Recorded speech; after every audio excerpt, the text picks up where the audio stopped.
My friends, hello. You might notice some difference in sound quality, perhaps. You ought to see me. I'm totally geeked out with this wireless headset and microphone, like uh, like some sort of Luke Skywalker.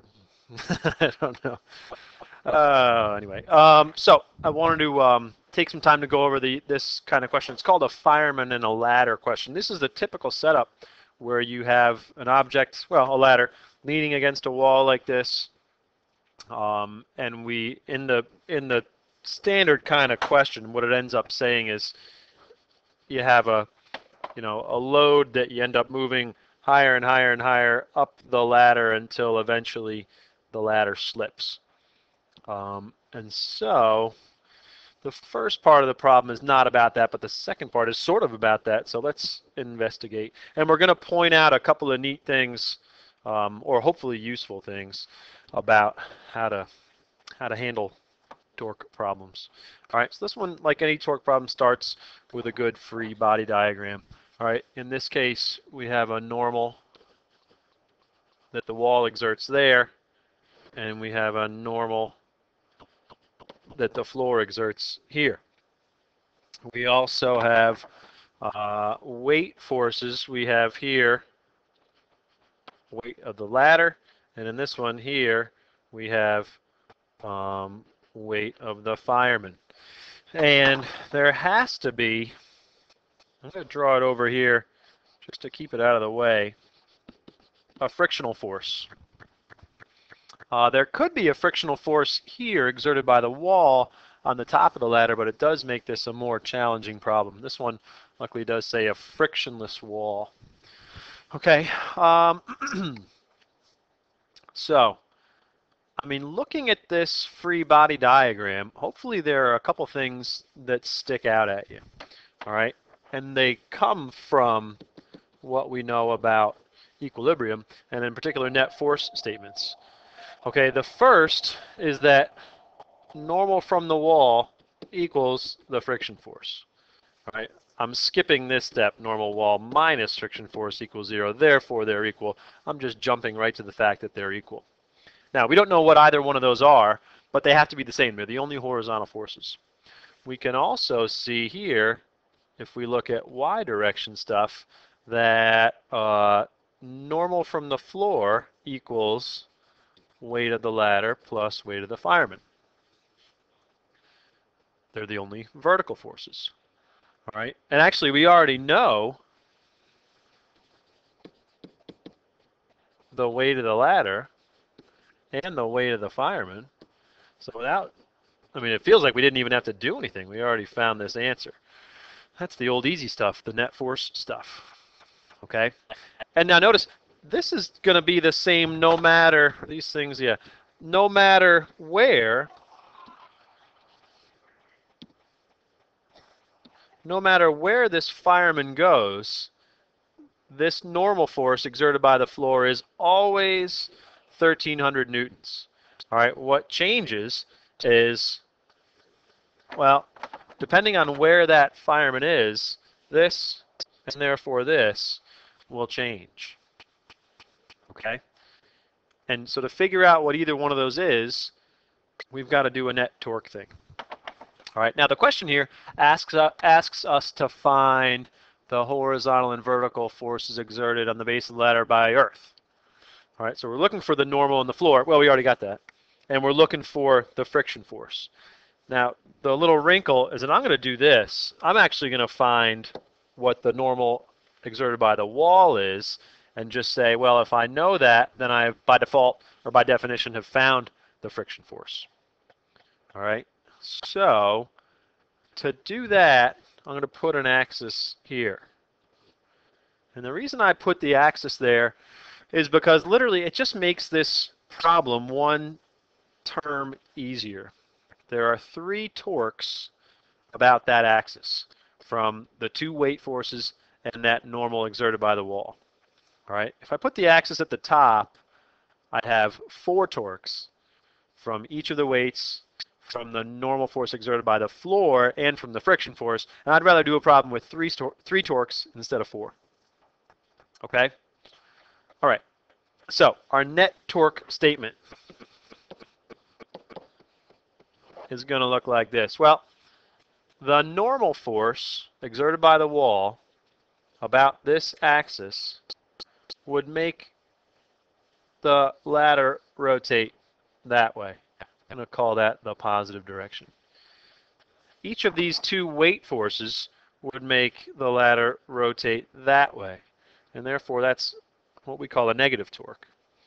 And for that reason, I'm going to say that the torque exerted by the normal, or torque created by the normal, is equal to the torque created by the weight of the ladder plus the torque created by the weight of the fireman. Okay? Okay. Now, we're going to do a little sidebar here and talk about two different ways to do this. Okay? Here is the ladder. And no matter what, here's where we're putting our axis. And here, I'm just going to take one of the forces. I'm going to take this weight force. All right, let's call it, I don't know, the weight of the ladder. All right, well, by definition, there's this vector r that goes right from the axis to the point of application of the force. That's the definition of what r is. All right, so regardless of how we handle this problem, this is sort of our beginning, I don't know, our beginning setup. All right. But what I want to show you, is that there are two different ways to handle it that get you the same answer. It's pretty neat. All right, method one is this.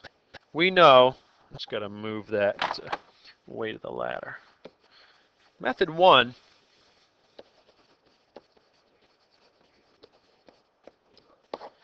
is this. Well, there's a component of this force, weight of the ladder perpendicular, that's perpendicular to r. And that's what, well, creates the torque. There's then this component of the force that's parallel to r, and that part doesn't exert or create any torque. All right, so method one is that torque is r times the component of the force that's perpendicular to r. All right? Method two is this. We say, well, the weight of the ladder acts along that line. And there's a component of r that's perpendicular to that.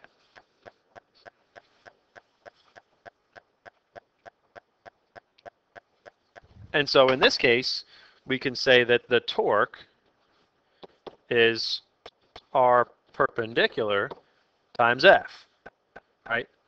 The whole force part of the r. The whole r part of the F. And guess what? You're going to get the same answer if you do it either way. Because, let's see, let's define this angle theta. Theta. Well, over here on the right, hopefully it's actually kind of, I don't want to say straightforward, but what we, I hope, can see is that r perpendicular is just r cosine theta. Here's the angle, and r perpendicular is adjacent to that angle. Fair enough? So that means that the torque is r cosine theta times F, right? The whole r. But that finds us part of the r.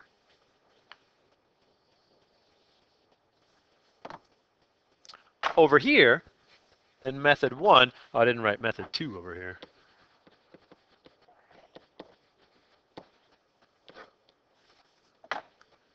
What we have to do is find an expression for the component of the force that's perpendicular to r. So what's WL perpendicular.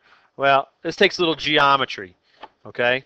If this is a right triangle, right, all this, and this is theta, and this is 90, well then this is 90 minus theta. So if this is, like it is in the problem, 60, well that means this is 30, but since here is another right angle, it means, oh, here's 60 again. And notice that WL parallel is adjacent to that angle, so WL parallel is WL cosine theta. So now the torque here is R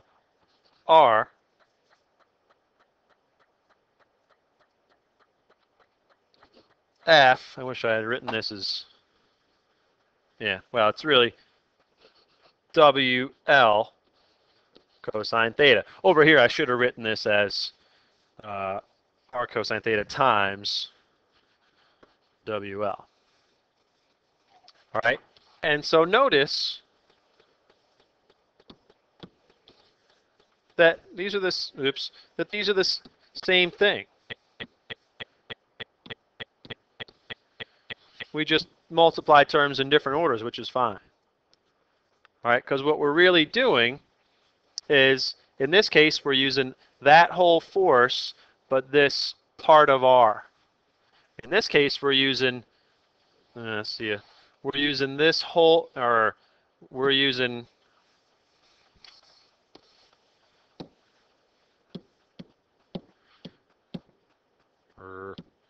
ungroup again.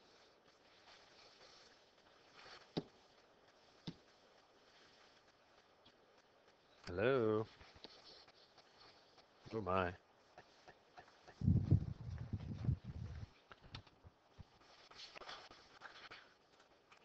Sorry. So yeah, in this case, we're using, yeah, the whole R, but only that component of the weight.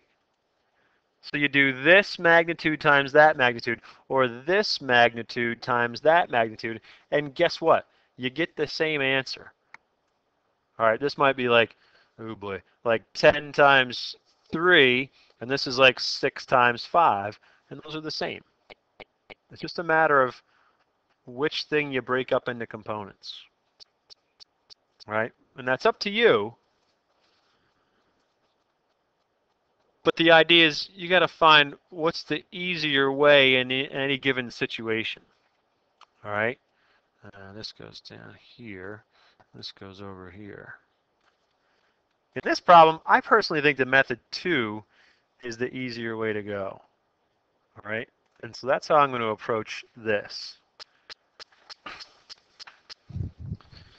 So we just showed that the torque from the weight of the ladder is, again, here's what we're doing. We're doing extend the line of action of the force, and then we say that this, what's the right color? This is R perpendicular to the weight of the ladder. And yeah, that's R cosine of that angle theta. All right, so this torque goes as R to the ladder's weight cosine theta times the weight of the ladder. The torque from the fireman, well, it's going to be R to the fireman. And here's the deal. I don't even have to take time to look at it and figure out if it's, you know, cosine or sine or what. Because here's the deal. If this force is up and down and it uses cosine, well, if this force is up and down, this force, then by definition, it's also going to use cosine theta. All right? Now, with that said, since the normal force, the torque it creates is R to the normal force, well, and we're going to use the whole normal force, but check it out. since this force is perpendicular to that, you know what we do? We use the other trig function. Or you could use cosine of the other angle, the 30 in this case. But what I do is I just say, okay, if I'm sure, and I'm sure because I, worked it out and showed it, that we use cosine theta for this force that points up and down. Any and every force that's up and down is going to use the same trig function. But a force that's perpendicular to that, like this normal force is perpendicular to those up and down forces, we use the other trig function. Okay? So in this one, again, what we're looking for is normal at the wall. So normal at the wall is RL. Well, I'll do some substitution now. RL. That's R to the, well, here's RL. Right? So that's, oh, you know what? Let me do the algebra first and isolate N at the wall. It's RL cos theta WL plus RF cosine theta WF divided by Rn sine theta. Now we can sub. RL, it's a 15-meter long ladder. So the weight of the ladder acts at half the distance. Cosine 60, really at the center of mass, times the weight of the ladder, 500 newtons, plus the fireman, R to the fireman. It says he's 4 meters up. Cosine 60 times his weight, 800 newtons. R sine theta. R to the normal force is the whole 15 newtons. Sine of 60.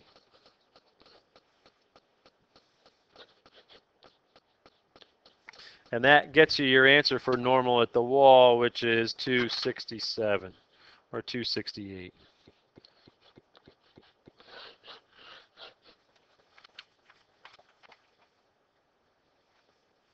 Okay?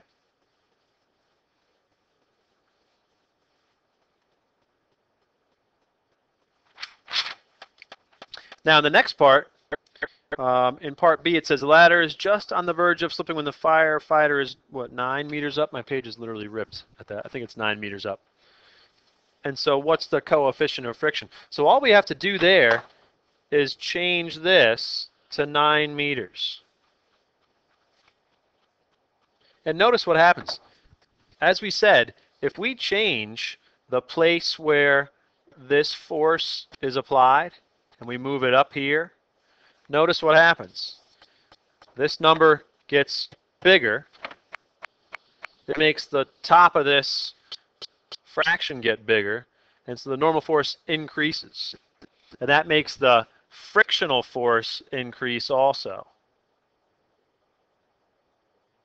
And there's only some maximum friction force that the ground can exert, and that's why it says in this question that the ladder's just about to slip, or it's on the verge of slipping. So we put 9 meters in there. We figure out what the friction force is. Well, let's just do that. If we put 9 meters in there, 7.5 cosine 60 times 500 plus 9 cosine 60 times 800 equals divided by 15 sine 60. It's 421. So with R to the fireman of 9 meters, friction force is 421 newtons. Now, remember, no matter what, this normal force exerted by the floor is always 1,300 newtons. Doesn't matter where this fireman goes, right?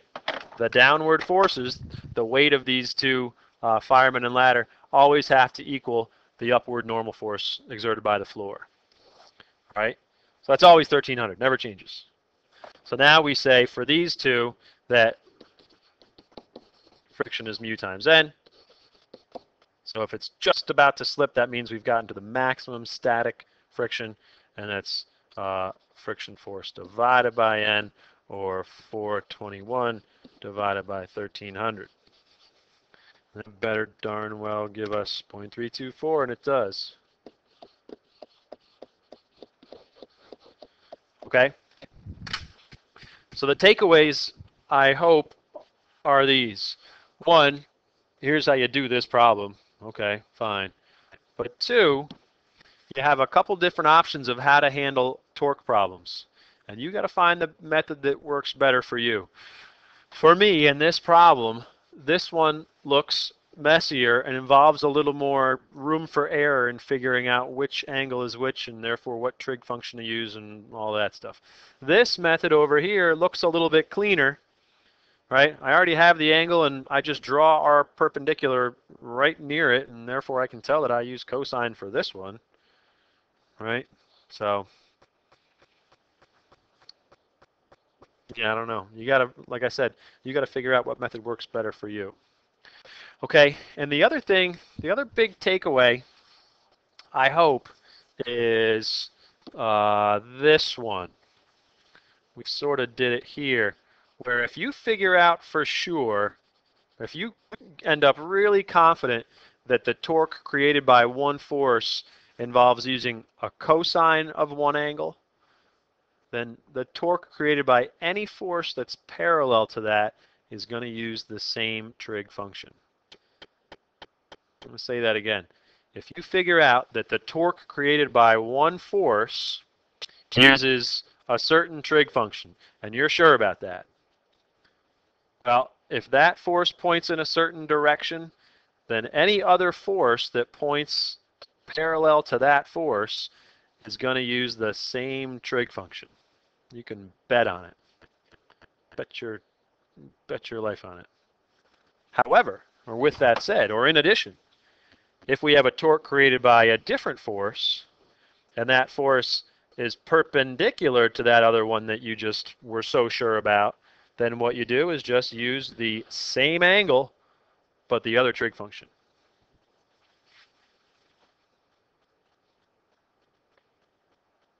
Okay? What I'm trying to get you to realize is you don't have to kind of restart your analysis for every force and say, okay, for this one, how do I do it? You know, kind of figure it out for one and apply what you know for that one to every other one. Okay? I hate to even say this, but, you know, if you don't have any clue how to do it, just write sine and pick an angle. Or use the angle they give you and pick sine or cosine. You got a 50% chance of being right. Okay? Hopefully we don't end up there. Okay, so yeah, good question here. And I'll post another, well, there will be an associated, for students of mine, there will be an associated problem that goes along with this. Okay? See you next time, folks.